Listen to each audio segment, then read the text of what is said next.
Everyone, welcome to UPSC daily. चलिए, आज का एक बहुत छोटा और बहुत इम्पोर्टेंट टॉपिक है, वो हम लोग देख लेंगे। आज का हम लोग का मेन टॉपिक है मिताक्षरा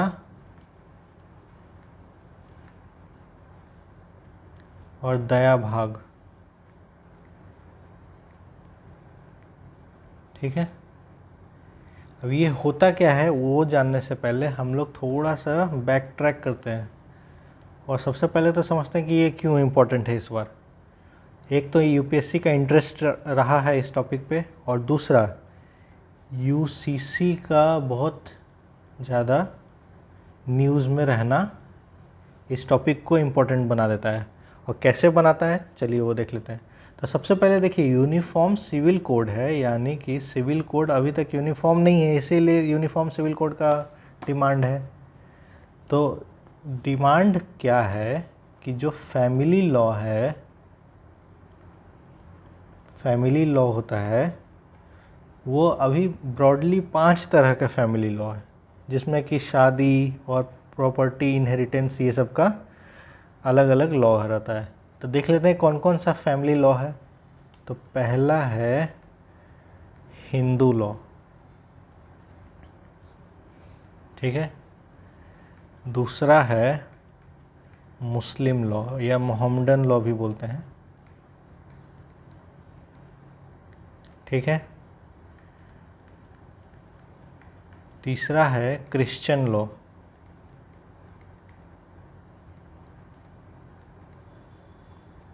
ठीक है, चौथा है पारसी लॉ।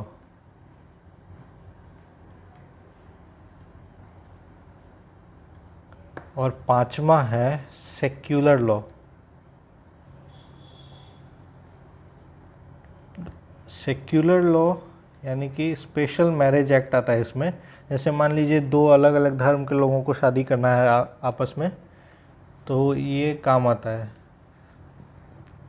चलिए, ये तो एकदम स्टार्टिंग हो गया। मतलब ऐसे आपको समझाएंगे ना मिताक्षर और दया भाग कि फिर आप दोबारा भूलिएगा नहीं। ठीक है, तो ये हम लोग समझ गए। तो अभी ये जो है सेकंड से लेके 5th तक, इसको अभी हम लोग रहने देते हैं। ठीक है, अभी हम लोग चलेंगे हिंदू लॉ में। क्यों चलेंगे हिंदू लॉ में? क्योंकि हिंदू लॉ का 2 स्कूल है, 2 स्कूल्स ऑफ लॉ है। उसको बोलते हैं मिताक्षरा और दया भाग। ठीक है, तो इसका मतलब क्या है कि हिंदू लॉ पूरा डिवाइड हुआ है क्या 2 स्कूल में? तो नहीं, हिंदू लॉ ऑलमोस्ट कोडिफाइड है। और जो कोडिफाइड हिंदू लॉ है वो यूनिफॉर्म है। तो जो जितना भी हिंदू लॉ में कोडिफाइड है वो पूरा यूनिफॉर्म है। मतलब ये आप नहीं बोल सकते हैं कि नहीं हम इस स्कूल को मानते हैं तो मेरे लिए अलग लॉ है, पूरा यूनिफॉर्म लॉ है। ठीक है, तो जो अनकोडिफाइड चीज़ है, अब जैसे उसमें क्या क्या आता है, पार्टीशन आता है कि इसके लिए कोई एक नियम नहीं बनाया गया है। आता है गिफ्ट, आता है विल, आता है विल मतलब समझ गए ना, जो मूवी सब में देखते हैं कि अपना विल रहता है कि मेरे जाने के बाद किसको क्या मिलना चाहिए। सक्सेशन का लॉ जो है, सक्सेशन। ठीक है, डेट की डेट किसको किसके सर पे चढ़ेगा। ठीक है, फिर रिलीजियस और चैरिटेबल इंडाउमेंट।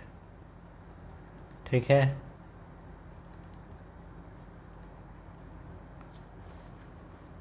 फिर मान लीजिए शादी हुआ है तो उसमें मैरिज का, फिर मेंटेनेंस का, अगर डिवोर्स हो रहा है तो, है ना, बच्चा है तो उसके लिए भी मेंटेनेंस का, अडॉप्शन का क्या है, ये सब अनकोडिफाइड चीज़ में आता है। तो इसका 2 स्कूल ऑफ लॉ है ये सारे चीज़ का। ठीक है, चलिए वो देख लेते हैं क्या क्या है।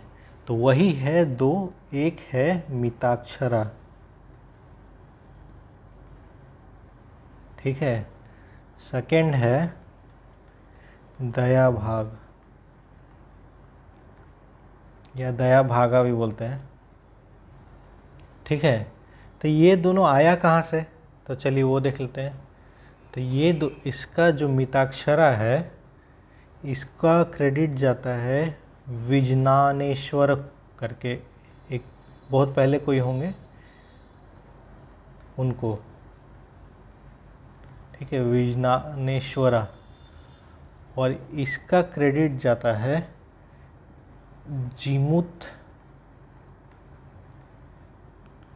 जिमुतवाहना, ठीक है।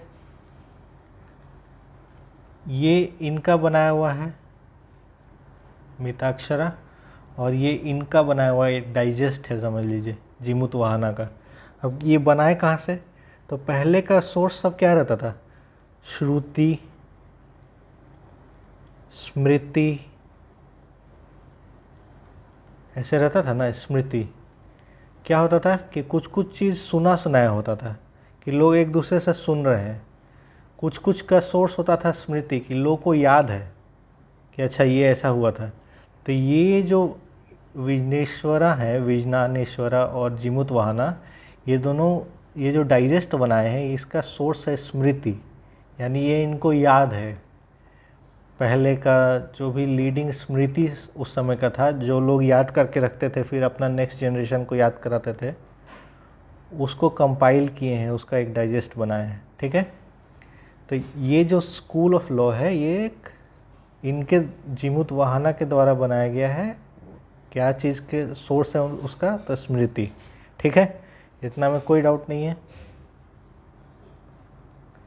चलिए अब इसमें डिफरेंस देख लेते हैं दोनों में। इतना हम लोग ओरिजिन समझ गए, हिस्ट्री बैकग्राउंड जो भी था सब समझ गए। अब चलिए, और ये भी हम लोग समझ गए लॉ के कॉन्टेक्स्ट में कि कैसे क्या चीज़ में आता है, हिंदू लॉ में आता है, ठीक है। वो भी जो कोडिफाइड लॉ है उसमें नहीं आता है, जो अनकोडिफाइड लॉ है जैसे partition, gift, will, succession, debt, marriage, ये सब में आता है, ठीक है। चलिए इतना समझ गए। अब देखिए मिताक्षरा जो है इसका जो स्कूल ऑफ लॉ है ये इसका सब स्कूल्स भी है, ठीक है। तो इसका 4 सब स्कूल है, वो भी देख लेते हैं क्या क्या है, फिर डिफरेंस देखेंगे। पहला है बनारस, या BA भी लिख दीजिए, बनारस स्कूल। सेकंड है मिथिला स्कूल, ठीक है। थर्ड है बॉम्बे स्कूल भी बोलते हैं उसको, ठीक है। और फोर्थ है द्रविड़ या फिर मद्रास स्कूल बोलते हैं, मद्रास। 4 स्कूल है, ठीक है, सब स्कूल। अच्छा अब डिफरेंस देख लेते हैं। तो पहले ये हम लोग थोड़ा मतलब एक छोटा सा इन्फॉर्मेशन है वो जान लीजिए। ये बहुत कंज़र्वेटिव स्कूल है। कंज़र्वेटिव क्यों है, थोड़ा देखिएगा कि पैट्रियार्की की तरफ लीन किया हुआ स्कूल है, ठीक है। और ये जो है ये थोड़ा सा इनलाइटेड मॉडर्न स्कूल बोल सकते हैं, या मॉडर्न बोल लीजिए। ये थोड़ा कंज़र्वेटिव है मिताक्षरा, इसको ऑर्थोडॉक्स भी बोल सकते हैं, जो पहले से चला आया है, ठीक है, इसको चेंज नहीं करना चाहता है, ठीक है। इतना हम लोग जान लिए।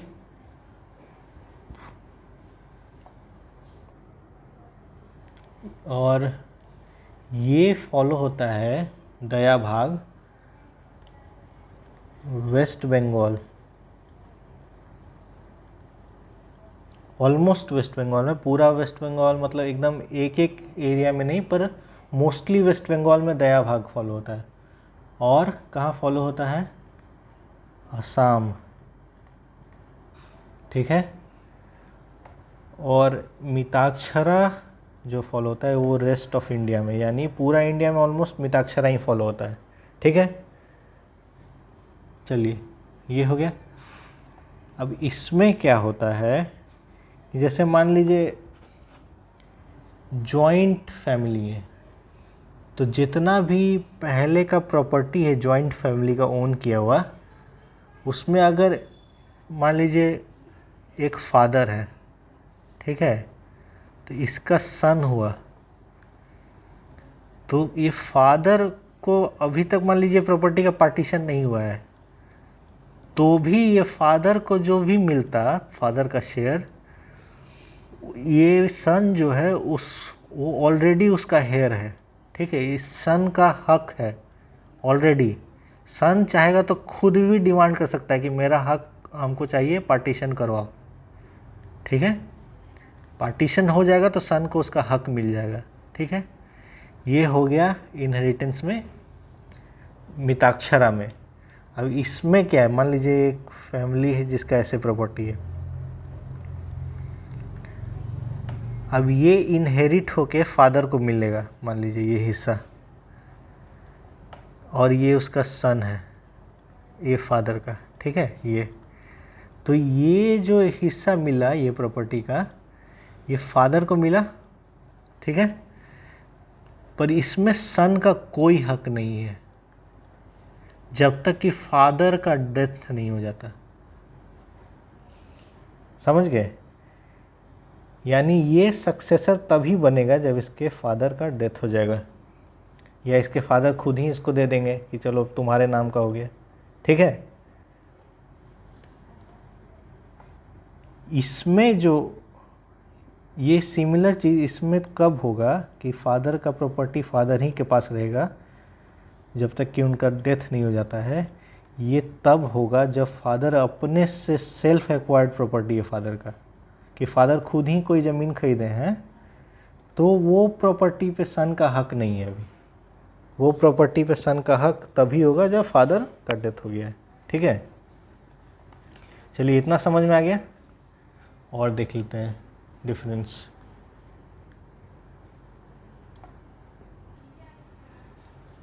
दूसरा डिफरेंस है कि जब तक मान लीजिए एक जॉइंट फैमिली है, उसमें ये प्रॉपर्टी है,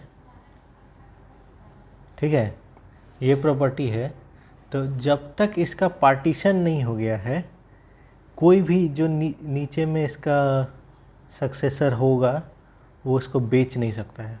ये नहीं कर सकता है कि नहीं ये इतना तो मेरा हिस्सा आना चाहिए था, ये हम बेच देते हैं। ये नहीं कर सकता है जब तक कि पार्टीशन नहीं हो गया है, ठीक है, ठीक है। इसमें क्या है दया भाग सिस्टम में कि अगर जॉइंट फैमिली एक बड़ा प्रॉपर्टी है, तो जो भी इसका सक्सेसर लोग है, मान लीजिए 3 हिस्से में बंटने वाला था ये, तो ये इसको बेचने का मन है अपना हिस्सा, तो ये सेल कर सकता है, ये कंडीशन पे कि मेरे हिस्से में जो भी आता है वो हम सेल कर दे रहे हैं। अब मान लीजिए इधर का है या इधर का है, बीच वाला या इधर का है, जो भी है, ये अभी वो डिमार्केट नहीं हुआ है कि कौन सा है, पर ये अपना हिस्सा बेच दे रहा है कि मेरा जो हिस्सा था इस प्रॉपर्टी में अब नहीं है, आपका राइट है, ठीक है। ये डिफरेंस समझ गए? चलिए अगला देखते हैं, अगला डिफरेंस। तो मिताक्षरा सिस्टम में क्या होता है कि जो इनहेरिटेंस है वो ब्लड रिलेशनशिप पे चलता है, और ब्लड रिलेशनशिप मतलब जैसे मान लीजिए पैट्रिलिनियल ऑलमोस्ट रहता है, ठीक है। बताते हैं कैसे। जैसे मान लीजिए फादर नहीं, जैसे मान लीजिए ये एक मेल आदमी है, इसकी वाइफ है, ठीक है, ये हो गया हस्बैंड वाइफ है, ये लोग का कोई बच्चा नहीं है, कोई बच्चा नहीं है, तो जो प्रॉपर्टी है वो हस्बैंड के ब्लड रिलेशन में, मान लीजिए इसका मेल का कोई ब्रदर होगा, मेल, ठीक है, मेल ब्रदर, इसका बेटा होगा, मान लीजिए सन या डॉटर, जो भी होगा, कोई भी बच्चा होगा। तो ये जो इनहेरिटेंस है, अगर ये लोग नहीं रहे, हस्बैंड वाइफ दोनों नहीं हैं, तो ये इनहेरिटेंस जाएगा इनको, मेल ब्रदर को, ठीक है। ये हो गया मिताक्षरा,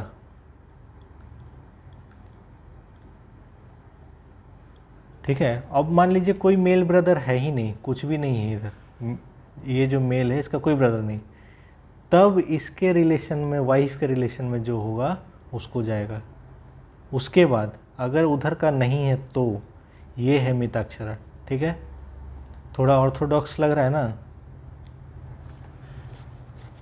अब इसमें दया भाग में क्या होता है कि जो इनहेरिटेंस होता है, क्योंकि दया भाग में जो इनहेरिटेंस होता है वो मेन होता है राइट्स को लेके, कि आपको पिंड देने का राइट है, ठीक है, ये सब पे होता है फॉलो ऐसा इनहेरिटेंस कि ब्लड रिलेशन में मेल कराना चाहिए, वो सब। ठीक है, चलिए समझ गए। तो यही अंतर है दया भाग में और मिताक्षरा में। तो अगर आपको मान लीजिए एग्ज़ाम में कुछ आ रहा है और वो स्टेटमेंट से लग रहा है कि वो स्टेटमेंट काफ़ी प्रोग्रेसिव स्टेटमेंट है, मॉडर्न है, ठीक है, एनलाइटेड स्टेटमेंट लग रहा है, और पूछ रहा है कि ये मिताक्षरा का है स्टेटमेंट या दया भाग का, तो दया भाग का स्टेटमेंट है। वो स्टेटमेंट से थोड़ा सा भी लग रहा है आपको कि नहीं ये थोड़ा सा ऑर्थोडॉक्स या कंजर्वेटिव टाइप का स्टेटमेंट है, तो वो मिताक्षरा का है। ठीक है, चलिए ये तो समझ गए, और ये भी समझ गए कि स्कूल ऑफ लॉ है हिंदू लॉ में, और भी कौन कौन सा फैमिली लॉ होता है वो भी आपको बता दिए। और यही सबको एक बराबर करने के लिए कि एक ही यूनिफॉर्म लॉ रहेगा सब के लिए, इनहेरिटेंस का, मैरिज का, सब का। तो बेसिकली वो बात हो रहा है कि सेक्युलर लॉ टाइप का कुछ बन जाएगा, जो अभी भी है स्पेशल मैरिज एक्ट करके, तो वैसा पूरा बन जाएगा, इनहेरिटेंस ये सब का ही बन जाएगा। तो वही है यूसीसी। चलिए एक होमवर्क देते हैं आपको कि यूसीसी बताइए तो कौन से आर्टिकल में है, डीपीएसपी में है, कौन सा आर्टिकल है बताइए, तो आर्टिकल नंबर। चलिए ये अच्छा लगा हो अगर ये वीडियो तो लाइक कर दीजिए, शेयर कर दीजिए, सब्सक्राइब कर दीजिए। और कोई भी डाउट है या कुछ पूछना है या कुछ इम्प्रूवमेंट के लिए आपको सजेशन देना है तो कमेंट करके बताइए। अच्छा लग रहा है तो भी कमेंट करके बताइए। ठीक है, चलिए थैंक यू, फिर नेक्स्ट वीडियो में मिलेंगे।